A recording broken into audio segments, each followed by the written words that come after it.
یہ طیبہ ہے یعنی مدینہ منورہ ہے۔ میں تمہیں یہی بتایا کرتا تھا، یاد کرو دجال نہ تو شام کے سمندر میں ہے اور نہ ہی یمن کے سمندر میں ہے، بلکہ وہ مشرق میں ہے۔ اور نبی کریم صلی اللہ علیہ وسلم نے مشرق کی طرف اپنے مبارک ہاتھ سے اشارہ فرمایا۔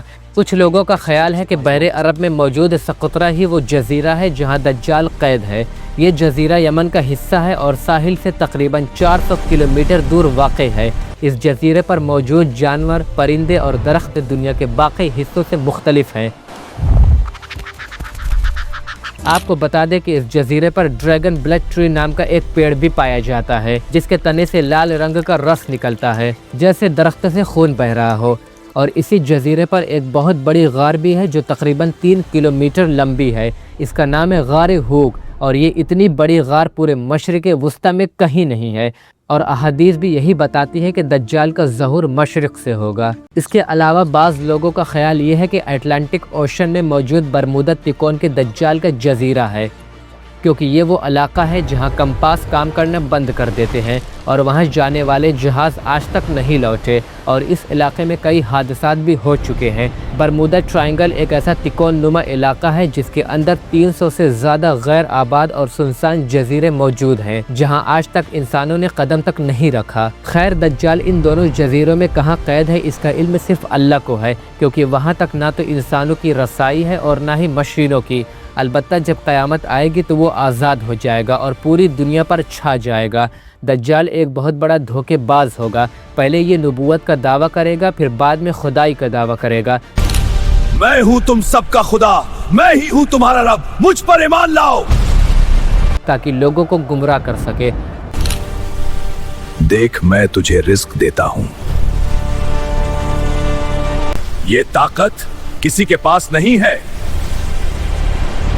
نبی صلی اللہ علیہ وسلم نے فرمایا ہے کہ دجال ایک آنکھ کا کانا ہوگا، اور تمہارا رب عیب دار نہیں ہے بلکہ اللہ تو تمام عیوب سے بالکل پاک اور منزہ ہے۔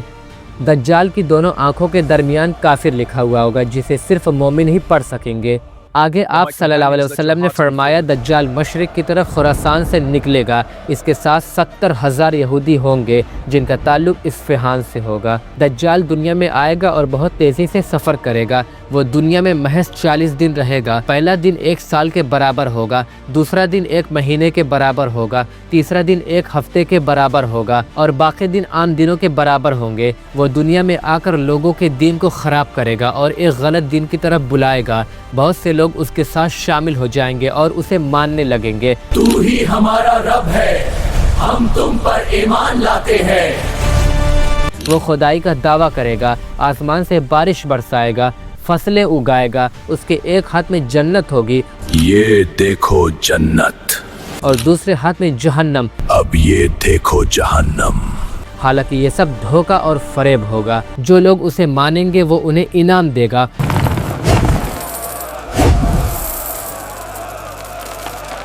اور جو نہیں مانیں گے ان سے رزق اور وسائل چھین لے گا۔ وہ بیماروں کو ٹھیک کرے گا اور مردوں کو زندہ کرے گا، اور یہ سب کے سب ایک فریب ہوگا۔ جب دجال کا فتنہ حد سے زیادہ بڑھ جائے گا تو اللہ تعالی حضرت عیسیٰ علیہ السلام کو دوبارہ دنیا میں بھیجے گا۔ پھر حضرت عیسیٰ علیہ السلام اور دجال کے درمیان ایک بھیانک جنگ ہوگی۔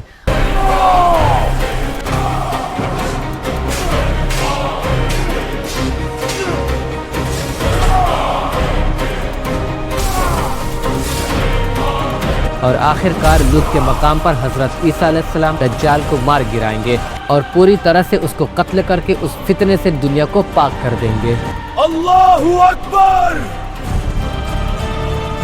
لیکن اصل سوال یہ ہے کہ کیا اس وقت ہمارا ایمان اتنا مضبوط ہوگا کہ ہم دجال اور اس کے فریب کو پہچان پائیں گے؟ صحیح بخاری کی روایت ہے کہ حضور صلی اللہ علیہ وسلم نے فرمایا اللہ تعالیٰ کانا نہیں ہے، جبکہ مسیح دجال دائیں آنکھ سے کانا ہوگا اور اس کی آنکھ ایسی ہوگی جیسے ابھرا ہوا انگور۔ ایک روایت میں ہے کہ اس کے دونوں آنکھوں کے درمیان کافر لکھا ہوا ہوگا، جسے ہر مومن پڑھ لے گا، چاہے وہ لکھنا پڑھنا جانتا ہو یا نہیں۔ صحیح مسلم کی روایت ہے کہ صحابہ کرام رضی اللہ عنہم نے آپ صلی اللہ علیہ وسلم سے پوچھا، یا رسول اللہ زمین میں دجال کی رفتار کیسی ہوگی؟ تو آپ صلی اللہ علیہ وسلم نے فرمایا، جیسے وہ بادل جسے پیچھے سے ہوا ڈھکیل رہی ہو، یعنی وہ بہت تیزی سے پوری دنیا کا چکر لگائے گا اور کوئی بستی ایسی نہیں بچے گی جہاں وہ نہ جائے سوائے مکہ اور مدینہ کے۔ ابن ماجہ کی روایت ہے کہ دجال لوگوں کو اپنی خدائی کا یقین دلانے کے لیے کرتب کرے گا۔ وہ ایک دیہاتی سے کہے گا کہ اگر میں تمہارے ماں باپ کو زندہ کر دوں تو کیا تم مانو گے کہ میں تمہارا رب ہوں، حالانکہ وہ مر چکے ہیں؟ تو وہ کہے گا ہاں ضرور۔ تب دو شیطان اس کے ماں اور باپ کی شکل اختیار کر کے اس کے سامنے آ کھڑے ہوں گے اور کہیں گے، اے بیٹے اس کی پیروی کرو، یہی تیرا رب ہے۔ مسند احمد کی روایت ہے کہ آپ صلی اللہ علیہ وسلم نے فرمایا کہ دجال مدینہ کے قریب ایک وادی مرقنہ میں قیام کرے گا اور وہاں سب سے زیادہ نکلنے والی عورتیں ہوں گی، یہاں تک کہ ایک شخص اپنے گھر جا کر اپنی ماں، بیٹی، بہن اور پھوپھی کو رسیوں سے باندھ دے گا تاکہ وہ باہر نہ نکل سکے۔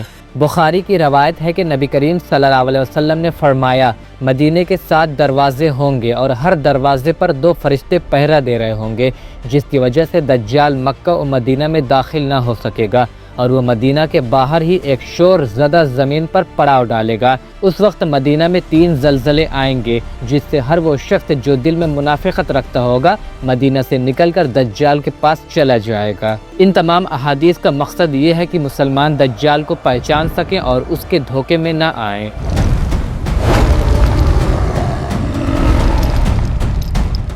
تو اس بارے میں ضرور سوچیے گا، اور اگلی ویڈیو میں آپ قیامت کی کون سی سائنس جاننا چاہیں گے ہمیں کامنٹ کر کے بتائیں، اور ریئل رسالت چینل کو لازم سے سبسکرائب کر لیجئے۔ چلیے ملتے ہیں نیکسٹ ویڈیو میں، تب تک کے لیے جزاکم اللہ خیرن۔ السلام علیکم ورحمۃ اللہ وبرکاتہ۔